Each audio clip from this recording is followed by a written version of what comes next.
step, something in my jeans. FOI, you know that's the team, huh? Peace. This is your brother Aidan X, and welcome to the processing class.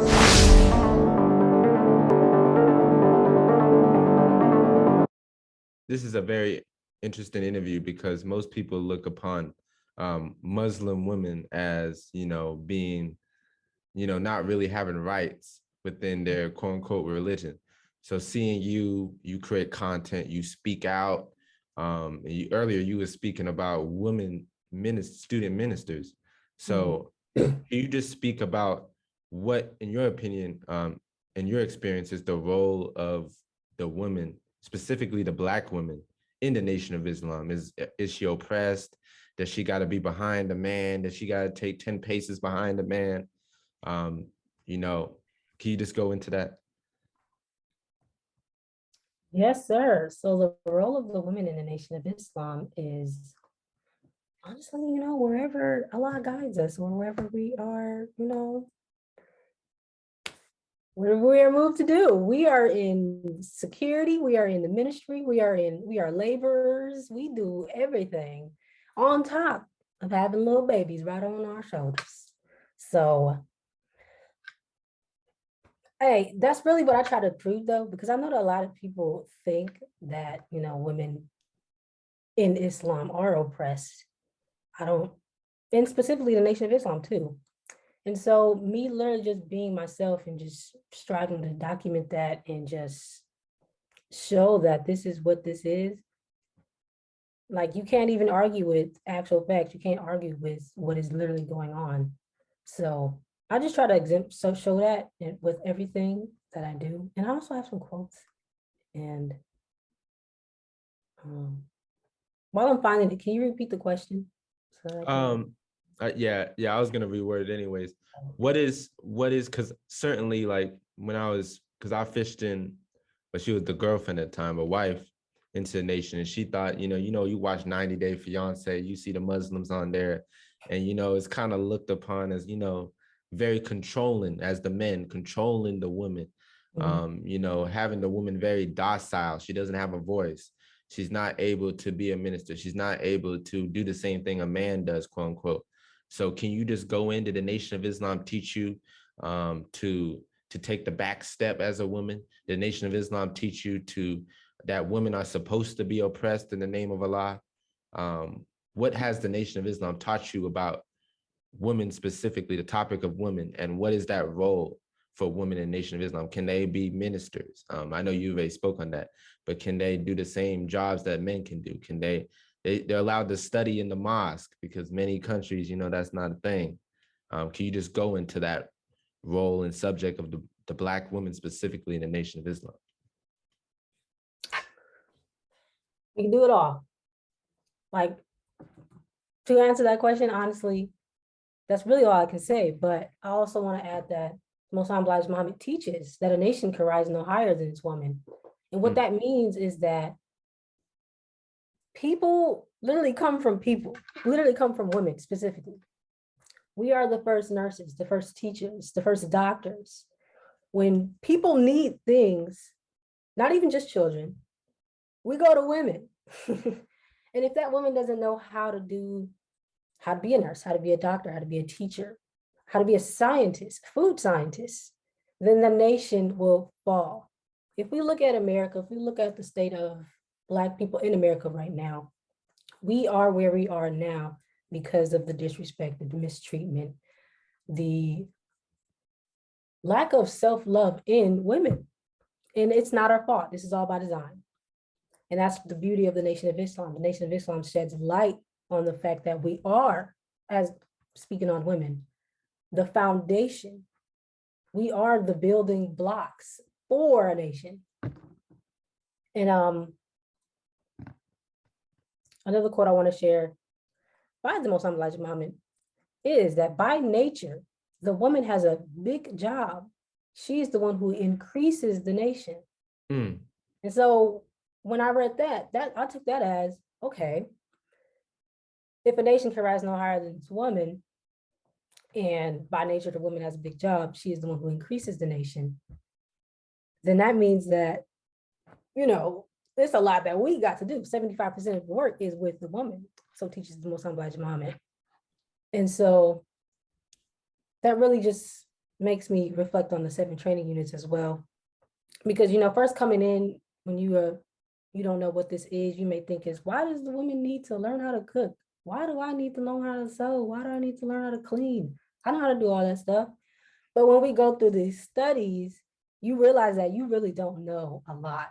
And so it just forces you to submit to an information or body of knowledge that is not only going to change you, but change the condition of your entire family in your life.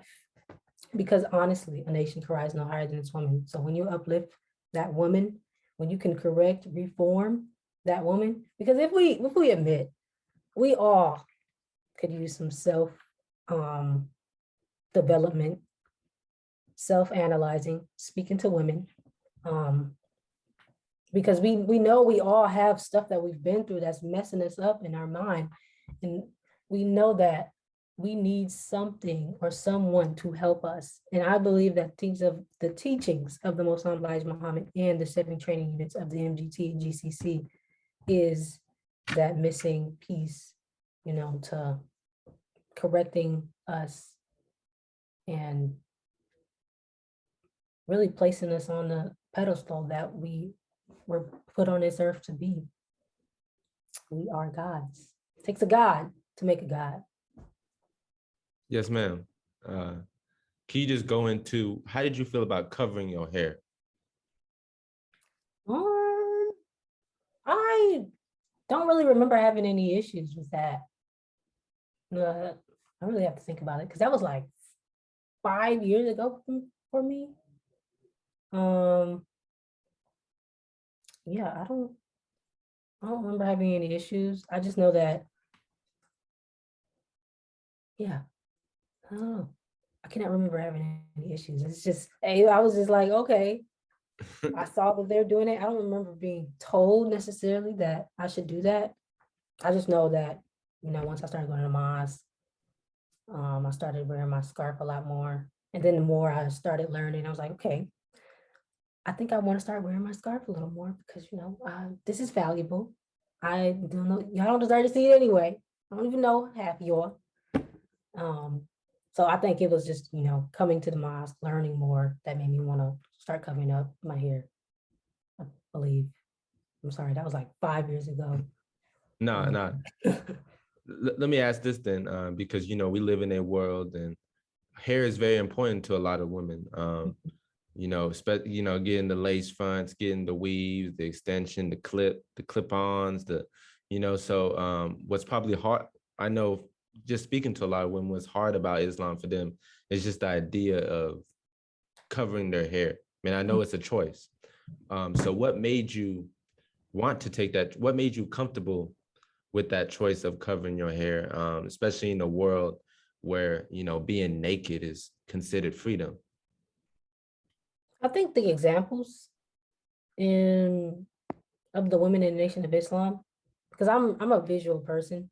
I like to see things being done or just like an example of someone like, oh, I'd like to take on that trait, that characteristics. That is inspiring. So I think being in the environment, that's really what made me comfortable wearing it, because I seen someone else comfortable with wearing this scarf or headpiece. So I was just like, okay, if they can do it, then I can do it. And of course, it's not something extremely easy. Of course, you're going to be anxious and it's going to be uncomfortable at first, because you're doing something that is completely opposite of what this world wants us to do or wants us to look like. But, day by day, you get a lot more comfortable with it. And actually, I was watching a clip this morning of the minister speaking about, women making a sacrifice to cover, because it is a sacrifice that we make to cover up our hair, to cover up our bodies. But in making that sacrifice, it is building our character. Something is building in us because, when we can face rejection like proudly because like, hey, this is what I want to do. This is what I'm doing. I don't care what no one says. That builds something in you. It makes you confident, it makes you more comfortable and proud of what it is that you're doing. So yeah, I think that's how I'd answer that question. Yes, ma'am. In your opinion, and from studying the teachings, why do you think, what is the value of covering your hair and just covering your body in general?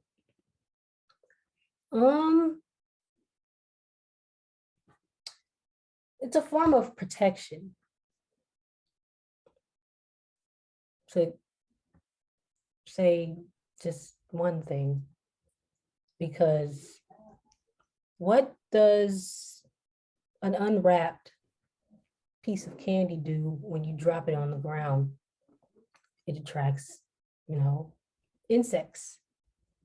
Now, when it's covered, it doesn't necessarily attract anything because, they can't see it. They don't know what that is. Another example I like to use or think of when it comes to, covering up. Why do we have cell phone cases on our phones? Why do we spend hundreds of dollars on these cases, screen protectors and whatnot? Why do we have home insurance? Why do we have insurance on our cars? Why do we get protection for these? Why do we have protection on our iPads, these laptops? Why do we lock our doors? It's because we value what is inside of our homes. We value our phones. We value, our vehicles, whatever it is that we got insurance for. So why not protect and cover the most valuable asset that I was blessed with, and that's my body, that's my adornments. So that's how I view, the whole covering up thing. It took me a while to get there. Of course, stuff doesn't happen overnight, but the more obedient I was, the more I just was patient with learning, with the process. I began to understand the beauty of covering up and, really understanding the whole value piece. Because I think I remember I read a quote somewhere and it was talking about the, the cell phone case and that. I was like, dang, that's beautiful. But yeah, we protect what we value. And for some, whatever reason, we don't really connect that to ourselves. We feel as if, I should be able to dress however I want and get, and be protected, which is absolutely true. Women deserve protection no matter what they're wearing. We deserve to be respected no matter what we're wearing. But of course, again, the clothes act as a form of protection. Yeah. Yes, ma'am. How did you deal with that? Because obviously you're a young woman, and for young women watching this, they usually connect, covering themselves with dressing old, dressing like grandma, grandmama, and them. So how did you, can you still be beautiful and be covered up, or do you have to dress like grandmama and them? You know what I'm saying? How do you still stay young and covered and modest at the same time? Yes, sir. It's funny that you say that because that's literally what the minister said in the clip that I watched this morning. He was like, your family will start judging you when you start, covering up, because he was talking about like a skirt being all the way down to your ankles. He was like, your grandmother dressed like that. Why are you dressing like that? But honestly, to answer your question, no, you do not have to be quote unquote looking like an old lady. You just find your style. And I can say for me, I'm still finding my style. Again, it's been 5 years. It has been one heck of a journey because I go back and forth with being comfortable with my hoodies and my sweats because that's something I always wore because that's what I was around growing up. I didn't even think anything of it until a few years ago. But, my oversized hoodies was technically covering up and my big sweats is technically covering up. So just because we have this maybe idea that covering up has to be ugly, we really just have to, go explore and go look out. And if you're watching this, I highly recommend you follow this sister named Anaya on social media, XX Anaya, HYAN, something like that, XXX. Yeah. She's really good at the whole modest fashion stuff. She actually inspires me a lot. with my outfits and what it is that I wear, because again, I have been on this journey for so long because I really want to be comfortable, but at the same time, I want to be cute, but you just got to find your style. Be patient with yourself, shop around. You don't even have to buy expensive stuff. You can go to Goodwill, literally a thrift store, and just get some stuff that, you know, that's a little loose, but at the same time would be cute on you. If you think it's cute, just buy it, put it together, and just get creative. I think it's fun to get creative with, you know, dressing modestly, because you realize that you do have more style than you may think you do. You just have to open up your mind, be optimistic about, you know, putting stuff together.